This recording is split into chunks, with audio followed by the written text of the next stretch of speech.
যে আদালতের প্রতি বঙ্গবন্ধু কন্যার আস্থা নেই, সে আদালতে তো আমি তাকে ডিফেন্ড করতে পারি না।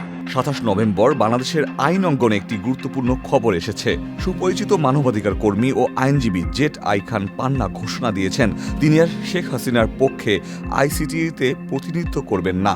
এই বক্তব্য তিনি সরাসরি নিজের ফেসবুক লাইভে দিয়েছেন। প্রথম দৃষ্টিতে এটি অনেকের কাছে রাজনৈতিক সিদ্ধান্ত মনে হতে পারে, কিন্তু তার দাবি অনুযায়ী পুরো ঘটনাটির ভেতরে আছে ব্যক্তিগত নৈতিকতা, পেশাগত দায়বদ্ধতা এবং ভূমিকার সংঘাত, যাকে বলে কনফ্লিক্ট অব ইন্টারেস্ট। বঙ্গবন্ধু কন্যার আস্থা নেই, সে আদালতে তো আমি তাকে ডিফেন্ড করতে পারি না, উচিত না, অনৈতিক।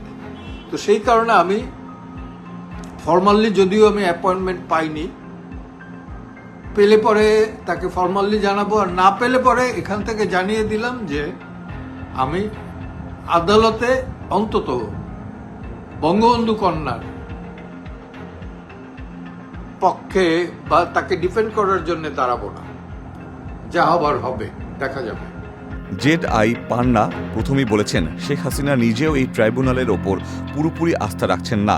একজন আইনজীবী হিসেবে তিনি মনে করেন তার মক্কেল যদি প্রতিষ্ঠানটিকে বিশ্বাস না করেন তাহলে সেই অবস্থায় তার পক্ষে দাঁড়ানো ঠিক হবে না। এটি আদালতকে প্রশ্ন করার বিষয় নয়।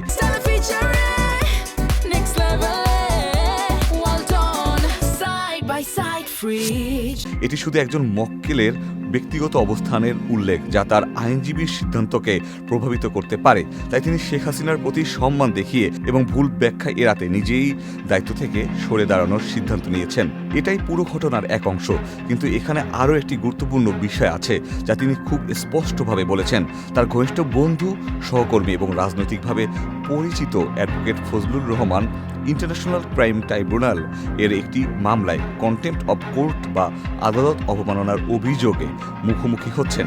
তার সেই মামলায় সুযোগ পেলে পান্না চান তার বন্ধুর পক্ষেই দাঁড়াতে।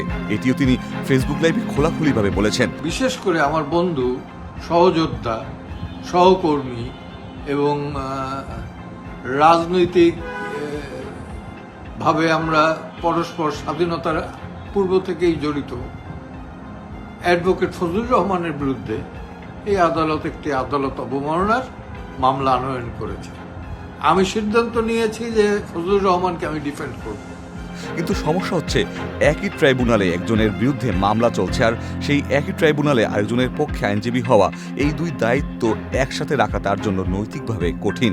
তিনি মনে করেন যদি তিনি শেখ হাসিনার পক্ষে থাকেন আর একই সময় ফজলুর রহমানের বিরুদ্ধে চলমান মামলায় তার বন্ধুর পক্ষে দাঁড়াতে চান, তাহলেও তা একটি কনফ্লিক্ট অব ইন্টারেস্ট তৈরি করবে। একজন পেশাদার আইনজীবীর জন্য এ ধরনের সংঘাত এড়িয়ে চলা অত্যন্ত গুরুত্বপূর্ণ।